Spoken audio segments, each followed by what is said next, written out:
대통령실이 차관급 12명의 인선을 발표하며 국정 운영에 속도를 내고 있습니다. 여기에 내일부터는 인사청문회가 줄줄이 예고되어 있는데요. 여야의 치열한 공방이 예상됩니다. 관련 내용 조기현 더불어민주당 법률위 부위원장, 원영섭 전 국민의힘 미디어 법률단장과 짚어보도록 하겠습니다. 어서 오세요. 어서 오십시오. 자, 조금 전이었습니다. 오후 2시쯤이었는데요. 대통령실이 차관급 12명의 인사를 발표했습니다. 자, 이 중에서 저희가 좀 주목하고 있는 그런 인사가 조원철 변호사입니다. 법제처장으로 임명이 됐는데 일단 그 조원철 변호사 같은 경우는 이재명 대통령의 대장동 사건 변론을 맡은 인물이잖아요. 예, 맞습니다. 예. 근데 뭐 이번 인선의 배경을 대통령실 강희정 대변인이 설명한 바와 같이 조원철 신임 법제처장은 이 법관으로 26년을 재직해 왔습니다. 대법원 재판연구관을 지냈고요. 서울 서부지법 수석부장판사 그리고 의정부지원 고양지원장을 지냈습니다. 그러니까 법제처는 이 정부 입법을 총괄 조정 지원하는 역할과 함께 국정 과제에 대한 입법 지원을 하고 법률 해석을 하는 기관 아닙니까? 그러니까 이재명 정부의 국정 과제를 정확히 이해하고 입법적 지원을 하는 역할을 하기에 법관 경력 그리고 검경에 대한 전반적 이해 이런 부분을 볼 때 적임자라는 판단이 있었기 때문에 대통령이 임명한 것이죠. 대장동 변호인이란 이유가 이번 발탁에 중요한 이 고려 배경이 된 것은 아니라고 봅니다. 예. 근데 그 부분이 이제 야권에서는 조금 또 비판의 요소가 될 수 있을 것 같은데 사실 이재명 정부 출범 초기에 헌법재판관 후보군의 이승엽 변호사, 그러니까 이재명 대통령의 주요 사건 변호인단에 포함됐던 이승엽 변호사가 거론이 되면서 이 부분에 대한 그런 비판이 있었는데 이런 대장동 사건의 변호인이라는 점이 또 야권의 비판에 또 화살이 좀 돌아오지 않겠습니까? 어떻게 보십니까? 우선은 조원철 변호사가 경력에 있어가지고 문제가 있어 보이진 않습니다. 아까 말씀하셨지만 26년간 판사 경력도 있고 그리고 그 대법원의 그 재판연구관 경력도 있으시고 그리고 법리적으로나 재판 경험으로서나 그리고 변호사 경험도 있기 때문에 경력이나 이런 부분 자질 면에서 문제가 있다고 생각은 들지 않는데 한 가지 이제 그 문제가 되는 거는 이런 부분이에요. 법제처라는 거는 결국 법에 관련한 각종 합리적인 해석을 하고 그리고 입법이 이루어질 때 그 부분에 대한 어떤 기본적인 의견을 내는 기관이거든요. 근데 지금 현재 이재명 정부에서 지금 내려고 하는 그러니까 민주당이 내려고 하는 그런 정책 중에 형사소송법의 재판 중지라든지 이런 거 관련한 법률을 내려고 하는 시도가 있지 않습니까? 그런데 하필이면 그것도 법제처장에 그 지금 현재 대장동 사건의 변호인이 된다라고 하는 게 과연 이게 굉장히 공정하고 중립적인 공무로서의 법제처장의 업무를 수행할 수 있느냐 이 부분에 대해서는 당연히 의심을 불러일으킬 수밖에 없다고 생각이 들고요. 그런데 그런 부분 일단은 아무리 그 중지가 돼 있다 하더라도 대장동 재판이 현재 완료되지 않고 전국적으로 결론이 나지 않은 계속 중인 재판이라는 건 분명한 사실이기 때문에 그렇습니다. 그래서 그런 부분이 우려가 되고 그 외에 경력이나 자질 이런 부분에서는 특별히 문제될 건 없어 보이기도 합니다. 네, 우선은 차관급 인사가 나왔고 장관 후보자는 지명까지는 마무리가 된 상황인데 이제 업무가 시작이 되려면 이제 장관 청문회도 좀 거쳐야 하잖아요. 일단 내일 강선호 여가부 장관 후보자 청문회가 있습니다. 이제 각종 갑질 의혹 같은 논란들이 있는데 민주당에서는 일단 명백한 흠집내기라면서 반박을 했습니다. 어떻게 보셨어요? 일단 의혹은 제기가 됐죠. 그리고 당사자라고 주장하시는 전직 보좌관의 제보도 있었던 것으로 보입니다. 언론에 보도됐고 여러 가지 후속 보도들이 이어지고 있는데요. 강선호 후보자는 그것에 대해서 허위 제보다라는 입장을 오늘 밝혔습니다. 그러니까 그런 비슷한 취지의 사실관계가 있었다는 건 부인하지 않지만 그게 이제 갑질이다. 이것은 인정할 수 없다는 것이죠. 그러니까 그게 갑질에 해당하려면 의원과 보좌관이라는 어떤 신분상 어떤 지위에 기해서 할 수 없는 일을 그러니까 사적 업무를 시키는 부당한 지시를 했다는 부분이 이제 확인이 돼야 되는데 공개된 메시지나 이런 내용들이 직접 당사자가 올리거나 제보한 내용으로 보이지 않고 그 내용에 기반해서 소위 대나무 숲에서 나오는 내용들도 이 확인되지 않은 사실관계로 너무 확대되고 있다 이런 입장을 밝힌 것입니다. 그러니까 이제 인사청문회에서 이제 그런 부분에 대한 소명과 확인 작업이 있을 것이고 국민들께서 그런 부분에 대한 판단이 있을 거고 그게 여론에 반영이 될 겁니다. 이런 상황을 전반적으로 하는 것이 지금 인사 검증의 절차가 아니겠습니까? 예. 그런데 국민의힘에서는 그 부분 몇 가지 제기된 의혹만을 가지고 이것을 갑질이다. 그리고 뭐 여왕 코스프레다 등등등 일단 프레임을 설정하고 공격하고 인사청문회를 지켜보지도 않고 지명철회와 낙마를 주장하고 있는 겁니다. 국민들께서도 보고 판단할 기회를 주셔야 되지 않겠습니까? 그리고 후보자 본인이 소명할 기회도 줘야 됩니다. 민주당은 맹목적으로 보호한다 이런 입장은 아닙니다. 이거 분명히 피해를 주장할 수 있는 이 보좌관의 문제고 민주당 소속 보좌관 숫자가 1,700명 가까이 됩니다. 이분들이 만약에 이게 사실로 확인될 경우에 민주당이나 정부 역시 부담될 수밖에 없기 때문에 없는 사실관계가 아니 만약에 사실이라면 이게 국민의 눈높이에 안 맞는다는 평가와 판단을 받을 수밖에 없겠죠. 다만 인사청문회도 하기 전에 몇 가지 제기된 의혹을 사실로 단정하고 지명철회나 낙마를 요구하는 것은 정치 공방이다, 정치적 공격이다 이런 입장이고요. 그래서 내일 청문회를 보고 판단해도 늦지 않다 이런 입장인 겁니다. 네, 일단은 지켜봐야 된다라고 해주셨는데 이제 내일 사실 국민의힘에서 지금 공세와 거의 같은 강도의 공세를 펼치지 않을까 생각이 되는데 국민의힘이 좀 일방적이다, 정략적 프레임에 좀 집착을 한다 이런 주장에 대해서는 좀 어떻게 반박을 하시겠습니까? 그런 주장에 대해서는 전혀 동의를 할 수가 없고요. 기본적으로 제보자가 나왔습니다. 그리고 전직 보좌관의 복수의 제보자가 나와 있는 상태예요. 그런데 지금 이재명 정부 초기입니다. 그리고 지금 장관 내정자예요. 근데 장관 내정자를 이재명 정부 초기에 전직 보좌관들이 있지도 않은 사실을 가지고 제보를 한다라는 거는 저는 상상하기가 어렵고요. 굉장히 이례적인 일일 수밖에 없고요. 만약에 그러면 이분들이 허위 사실의 요소가 있다 그러면 지금 그 강선우 내정자는 지금 해야 될 거는 허위 사실 유포와 명예훼손으로 고발을 하셔야죠. 아니 이렇게 중요한 일에 대해서 본인의 어떤 명예를 정말 깨는 그런 내용의 제보가 일어나고 있는데 이거를 그냥 가서 해명을 하겠다, 인사청문회 한번 봐달라 이렇게 나올 문제인가요? 제보자가 있는 사건에 대해서? 전혀 그렇지 않습니다. 그래서 얼마든지 사실은 그전에도 민주당이 법률적인 조치나 이런 것들 이거보다 더 가벼운 사건에서도 많이 하셨기 때문에 이것을 그냥 뭐 단순히 뭐 해명을 해가지고 이거를 떼우려고 한다는 거는 그거는 저는 도저히 납득이 되질 않고 그리고 뭐 보좌관과 관련한 그 면직이 단순히 면직 자체가 문제가 되는 게 아니라 장관이라는 자리가 어떤 자리입니까? 본인이 일을 하는 자리가 아닙니다. 누구를 밑에 사람을 시켜가지고 하급자를 시켜가지고 일을 하는 자리입니다. 그런 중요한 자리에 그렇게 뭐 정말 파리 목숨처럼 이 보좌관을 대했다. 그거는 이분이 여성부 장관을 설사 한다고 하더라도 얼마나 많은 그런 공무원들을 아니면 그런 각종 이제 관계자들을 정말 이렇게 파리 목숨 대하듯이 대할까? 그러면 과연 이 장관의 업무를 제대로 수행할 수 있을까? 도덕성이 아닌 업무 능력에 대한 문제까지 아울러 포함되고 있는 부분이기 때문에 이 부분에 대한 국민의힘의 그런 문제 제기는 저는 정당하다고 생각합니다. 네, 내일 이제 강 후보자가 어떻게 소명할지 좀 들어봐야겠고요. 그러니까 16일, 그러니까 오는 이제 수요일에는 이진수 교육부 장관 후보자 인사청문회도 있습니다. 이 후보자에 대해서 국민의힘은 여전히 부적격하다면서 사퇴를 요구하고 있는 거죠? 네, 그렇습니다. 이분이 그 주장했던 공약 중에 서울대 10개 만들기가 있었습니다. 근데 이분이 논문 표절을 10개 만들기를 했는지 모르겠지만 어쨌든 논문을 쪼개기를 하고 제자의 논문을 그 표절을 하고 이런 것들이 과연 그 본인이 주장하셨던 서울대 10개 만들기도 실제로 표절 서울대 10개 만들기가 아닌가 할 생각이 들 정도로 그 어떤 교육부 장관으로서의 그런 자질이 저는 있다고 생각하지 않아요. 더구나 이분이 지금 그 변소하는 것 중에 좀 중요한 것이 사실은 그 제자 논문 표절했다는 그 논문은 실질적인 저자가 자기라고 또 변소를 하고 있어요. 이거는 해당 제자를 2번 죽이는 행위입니다.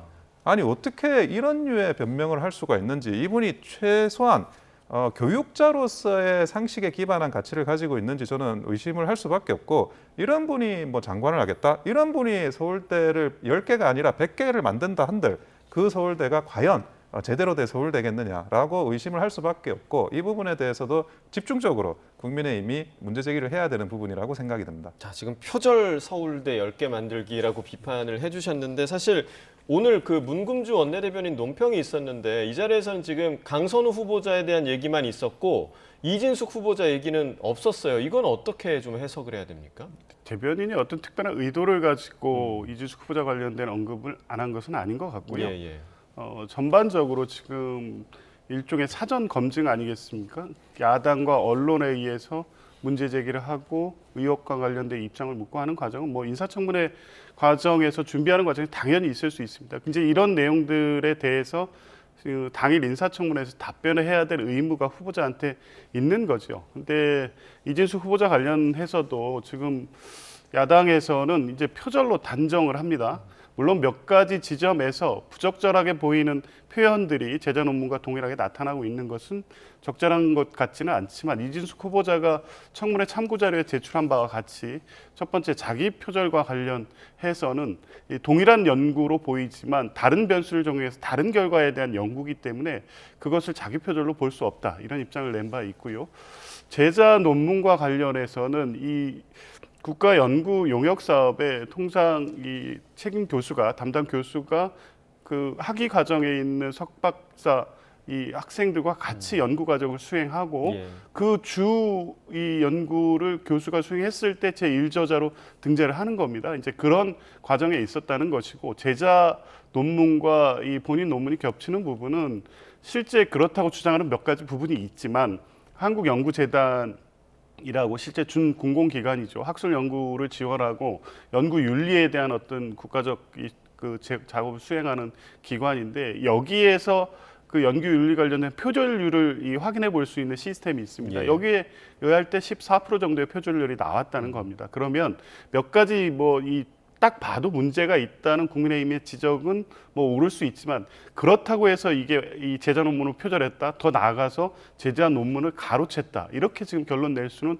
없다는 거죠. 이 역시도 이미 문제 제기가 됐고 후보자의 소명이 있었으니 인사청문 과정에서 소명되는 내용을 보고 판단해도 늦지 않다는 겁니다. 네, 뭐 관련해서 이제 내일부터 청문회에서 다 관련 내용들이 나올 텐데요. 그런데 청문회에서 이제 거쳐서 보고서가 채택이 되지 않더라도 대통령 임명은 가능하지 않습니까?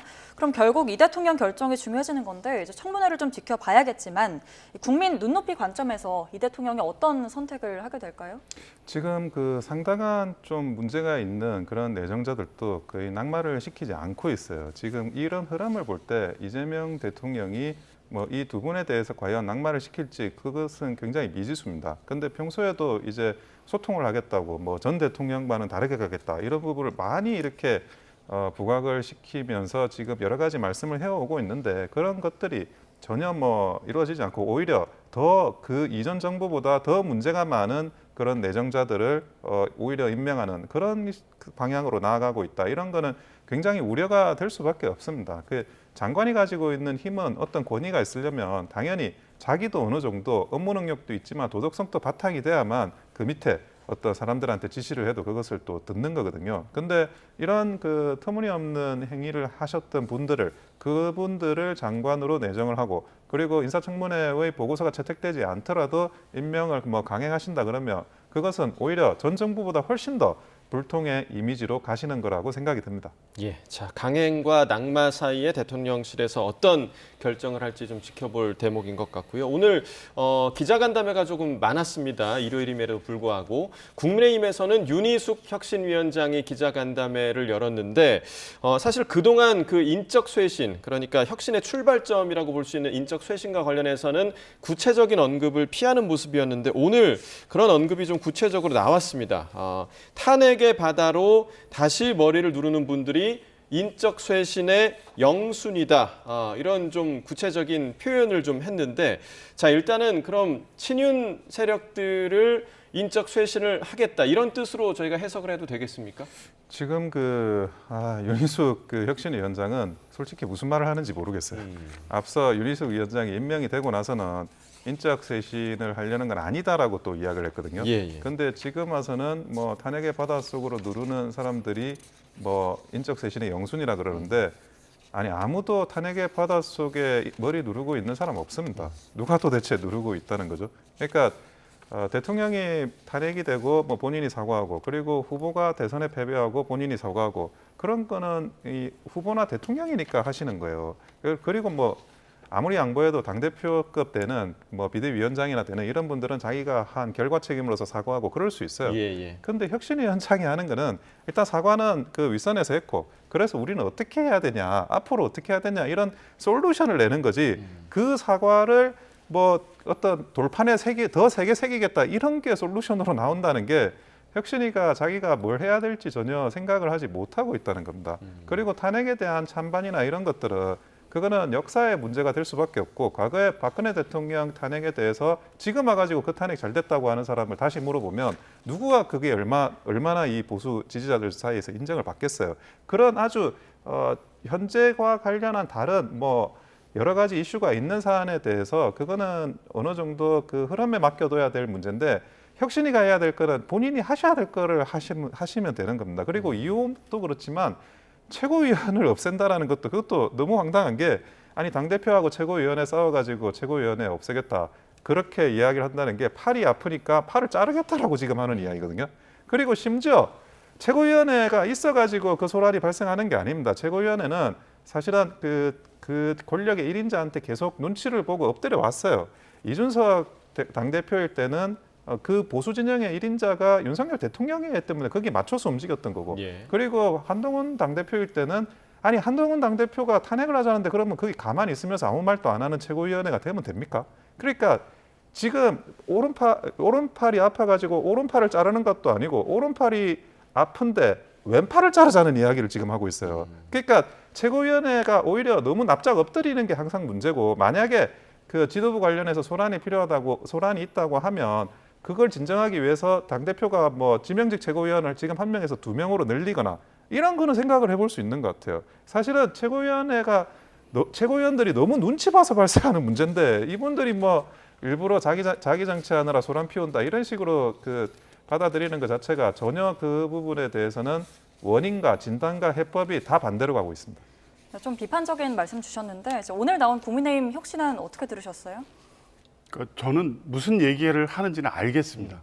근데 그 얘기를 하는 혁신위원장도 이게 실행될 수 없다는 걸 알고 있을 것 같습니다. 예. 그러니까 결국 언론 인터뷰를 통해서 그 주장만을 반복하고 있는 거죠. 근데 이게 새롭지도 않지 않습니까? 김용태 전 비대위원장의 혁신안도 있었습니다. 근데 그건 혁신안도 아니죠. 사실은 상식적으로 국민의힘이 다시 일어서기 위해서 그 정도도 못하면 정당으로서의 이게 기능이 제대로 되겠냐 정도의 문제 의식이었는데 그것조차 수용되지 않는 정당입니다. 그러니까 돌이켜 보면 왜 이런 문제가 발생하냐면 박근혜 대통령 탄핵 이후에 그 강을 넘어섰다고 선언하는데 3년이 걸렸습니다. 이제 그 후과가 어떻게 나타났냐면 이번 12.3 비상계엄 직후에 당연히 이건 내란이고 대통령을 탄핵해야 된다는 목소리가 바로 나왔을 때 국민의힘의 전반적인 반응은 뭐였냐면 탄핵 트라우마였습니다.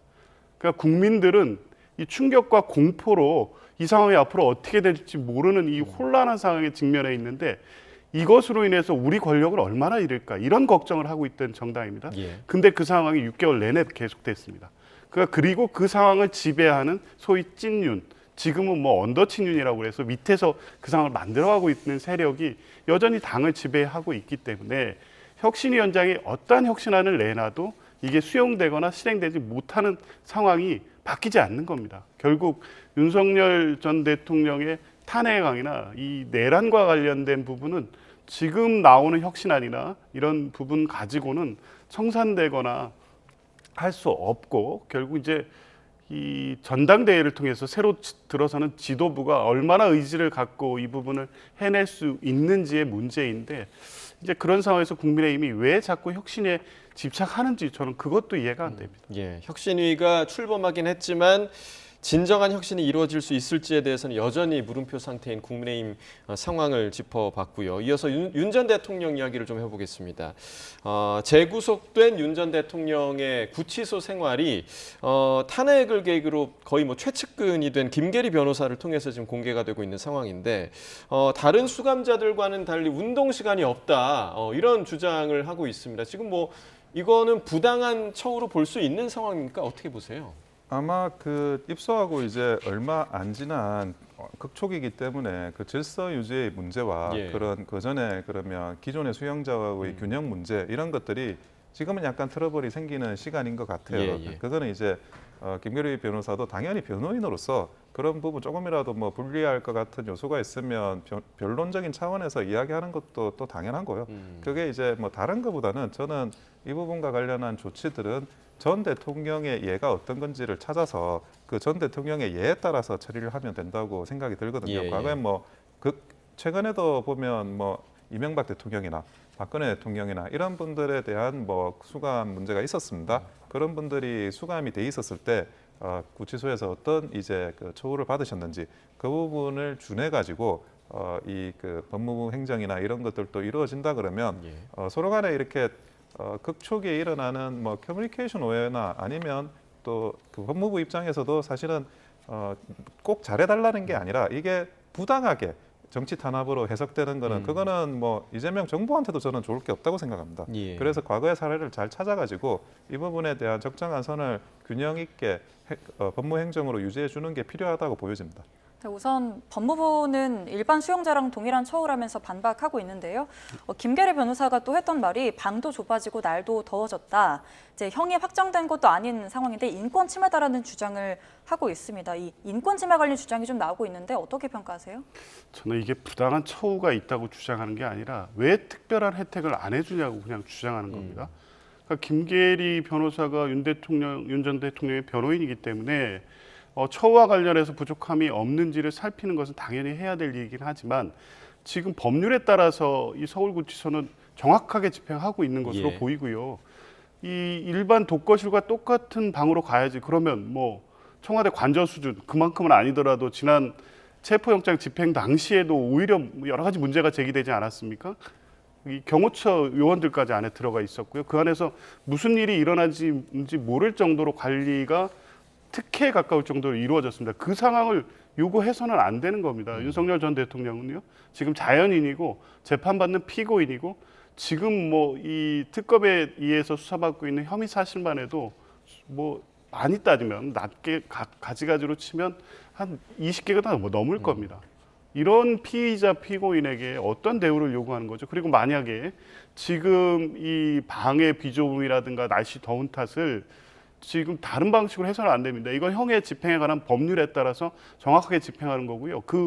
이 적용에 있어서는 서울구치소에 있는 다른 피의자 피고인과 달리 적용할 수가 없는 겁니다. 이게 법의 원칙이죠. 동일한 상황이죠. 그렇죠. 그거에 어떻게 특별한 혜택이 없다고 주장을 하면서 그것이 부당한 처우인 것처럼 주장할 수가 있을까요? 그건 저는 전혀 납득할 수 없는 주장입니다. 네, 계속해서 이제 김계리 변호사가 이와 관련한 그런 항의성 그런 말을 전하고 있는 그런 상황이고, 자 조사 얘기를 좀 해보도록 하겠습니다. 특검 조사 얘기를 해보면 내란 특검이 내일 윤 전 대통령 오후 2시에 출석해서 조사를 받으라 이렇게 통보를 한 상황인데.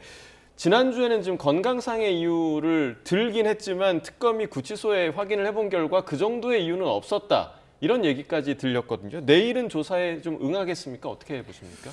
저는 뭐 사실은 건강상 이유가 없다라는 건 좀 납득이 되지 않는 게 그 정도 일을 당하시면 뭐 심적으로도 엄청난 스트레스가 있을 것이고 그 심적 스트레스가 또 건강하고 또 직결이 되지 않습니까?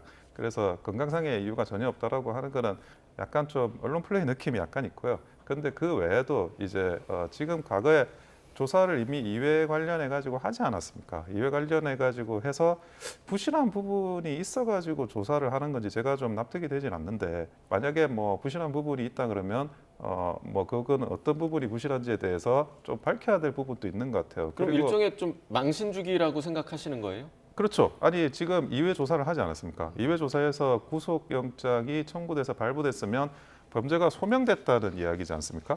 범죄가 소명된 조사를 다 했는데 왜 추가로 조사를 하려고 하는지 저는 일단 납득이 되지 않고 보통은 이제 그 구속영장이 발부되고 그 구치소에 들어가면 최대한 빨리 추가 조사 없이 기소를 합니다.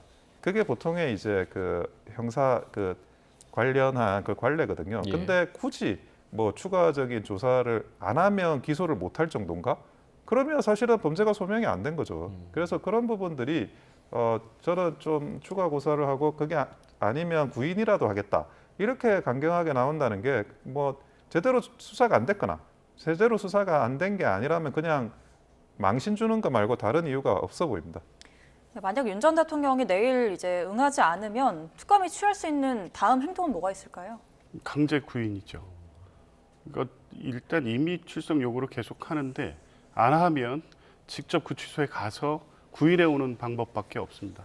그러니까 공수처에서 지난번에 1차 체포영장, 구속영장이 발부된 이후에도 동일한 절차를 취했는데 그때는 현직 대통령이란 신분 때문에 실제 그 수감돼 있는 방에 들어가서 끌어내는 것까지는 차마 못했지만 지금 특검은 만약 건강상의 이유가 아님에도 불구하고 지금까지 윤석열 전 대통령이 해왔던 것처럼 수사 절차에 협조하지 않겠다는 생각으로 소환에 응하지 않는다고 하면 곧바로 강제구인 절차로 갈 겁니다. 강제구인도 지난번처럼 계속 구치소에서 기다리면서 나올 것을 요구하는 정도의 수준이 아니라 실제 실무에서는 체포영장을 발부해서 사실상 끌어내는 방식이 될 겁니다. 이걸 망신주기라고 봐서는 안 됩니다. 수사는 수사기관으로서는 수사에 필요한 이 피의자에 대해서 당연히 이 구인해서 수사를 해야 되는 거고요. 아까 말씀하셨지만 범죄 혐의에 대한 소명은 법원이 충분히 됐다고 예. 판단했기 때문에 구속영장이 발부됐지만 20일 안에 기소를 해야 되는 특검 입장에서는 보완해서 재판 절차에서 문제가 없도록 수사를 완료해야 될 의무가 있는 겁니다. 예. 이 부족함이 있기 때문에 소환하겠다는 건데 윤석열 전 대통령은 지금까지 했던 것처럼 계속 버티기를 하고 있는 것으로 보이고요. 다른 사유를 댈 수 없기 때문에 건강상 이유를 대고 있는 건데 서울구치소 의료진에게 계속 확인을 해서 그게 아님에도 불구하고 거부를 한다면 특검은 강제구인 절차로 갈 수밖에 없을 것 같습니다. 예, 내란 특검과 윤 전 대통령 측의 신경전이 내일도 이어질지 좀 지켜봐야겠고 또 다른 특검, 그 해병대 최상병 특검 관련해서도 이틀 전에 윤 전 대통령 정부에서의 실세로 알려졌던 김태효 전 국가안보실 1차장이 출석을 해서 이른바 VIP 경로서를 뒷받침하는 진술을 했습니다. 자, 이 진술 어떤 의미가 좀 있겠습니까? 지금 뭐 그 대통령이 수감되고 하시면서 여러 관련자들이 뭐 진술이 살짝 변하는 것 같긴 예. 해요. 근데 이것이 과연 뭐 본질적인 부분인가, 그 대통령의 경로가 무슨 죄인가, 이거부터 사실은 명명백백하게 일단 법리적으로 밝히고 그 다음에 경로를 했느냐 안 했느냐를 묻는 게 순서거든요. 근데 대통령의 경로가 어떤 죄인지에 대해서 저는 아직도 잘 이해가 되진 않습니다. 이해가 되진 않고, 다만 이제 최상병 특검 같은 경우에는 대통령께서도 직접 말씀하시기를 기존의 수사 결과가 부실하다고 판단이 들고 그런 국민들의 의견이 있다 그러면 특검으로 가는 것도 이런 뭐 타당할 수 있다, 그런 말씀을 한번 하셨기 때문에 예. 만약에 이제 뭐 임성건 전 사단장이나 이런 분들이 사실은 불기소됐어요. 그러니까 그런 부분에 대해서 조금 문제가 있어가지고 국민들께서 또 특검을 가자라고 하신다면 그거는 이제 할 수 있는 부분이고, 그 부분과 관련해 가지고 뭐 여러분들이 이제 수사가 진행이 될 것 같은데 그런 뭐 성실하게 수사받고 오히려 뭐 법리적으로나 사실관계적으로나 명명백백히 밝혀나가는 게 저는 유일한 길이라고 생각이 듭니다. 예, 일단 윤 전 대통령 경로를 인정하는 진술이 처음 나온 건데 최상병 특검팀이 당시에 국가안보실 2차장이었던 임종득 의원실 이제 사무실을 압수수색을 했거든요. 이에 대해서 국민의힘은 뭐 정치 보복 또 망신주기라고 이제 강하게 주장하고 있는데 어떻게 봐야 할까요? 정치 보복은 윤석열 전 대통령이 지난 대선 출마 때 정리해 놓은 개념이 있습니다.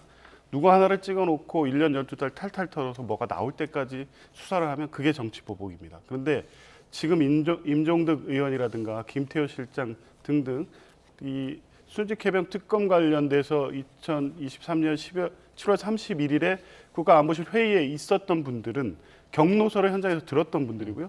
지금까지 일관되게 다 부인했던 분들입니다. 그런데 대통령이 재구속되고 윤석열 전 대통령이 재구속되고 이제는 다시 이 다투어 볼 수 없는 상황이 되니까 진실을 말하기 시작한 겁니다.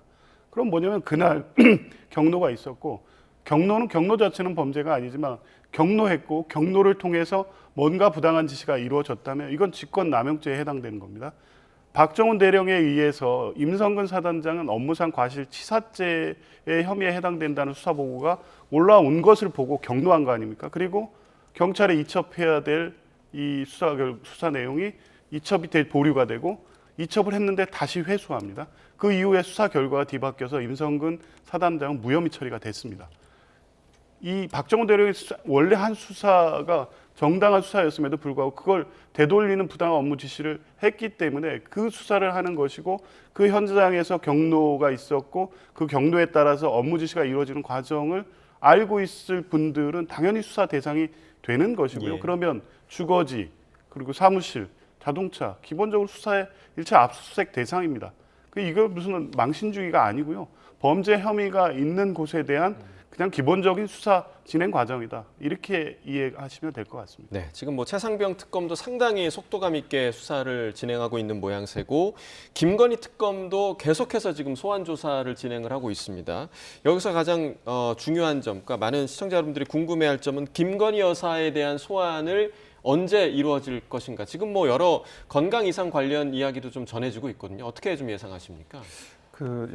전 영부인에 대해서도 뭐 수시로 수사를 해서 그렇게 뭐 소환도 하고 수시로 뭐 이렇게 서면 받고 그러는 거는 좀 적절치는 않아요. 이거는 이제 김건희 특검이 굉장히 부실한 수사를 하는 거다, 정치 보복이다, 정치 탄압이다 이런 인상을 줄 수가 있습니다. 그래서 상당 부분 99% 조사가 다 끝나고 그리고 거의 마지막 단계에서 김건희 여사를 소환하지 않을까라는 생각이 들고요. 그렇게 뭐 때때마다 수시로 부르는 그런 방식을 취하진 않을 것 같습니다. 네, 새 정부 인사와 또 특검 관련 소식까지 짚어봤습니다. 조기현 더불어민주당 법률위 부위원장, 원영섭 전 국민의힘 미디어 법률단장과 함께했습니다. 고맙습니다. 고맙습니다.